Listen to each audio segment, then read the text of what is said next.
নিখোঁজের ৫৮ বছর পর বাড়ি ফিরলেন হারিয়ে যাওয়া দুলাল চৌধুরী। অবিশ্বাস্য এই ঘটনা ঘটেছে চাঁদপুরের মতলব উত্তর উপজেলার সাতনল ইউনিয়নের কালীপুর চৌধুরী বাড়িতে। এরপর থেকেই বাড়িটিতে বইছে আনন্দের বন্যা। ১৯৬৯ সালের দিকে ৫-৬ বছর বয়সে নিখোঁজ হন শিশু দুলাল। এরপর দীর্ঘ সময় তিনি নারায়ণগঞ্জ হয়ে চট্টগ্রামের ফটিকছড়ি এলাকায় পালক পরিবারের আশ্রয়ে বড় হন, কিন্তু প্রকৃত পরিচয় কখনোই জানা হয়নি। আমি লঞ্চে করে নারায়ণগঞ্জে চলে গেছি। কোন জানি যে নারায়ণগঞ্জ, আগে তো নারায়ণগঞ্জ না ঢাকা এটাও জানতাম। আমি তো ৪-৫ বছর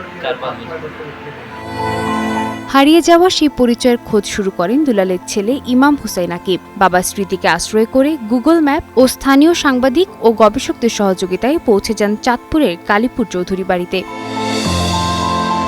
সেখানে জীবিত ভাই মুকুল চৌধুরীর সঙ্গে দেখা হতেই আবেগে ভেঙে পড়ে পুরো পরিবার। তাকে সাদরে গ্রহণ করেন বাকি সদস্যরাও।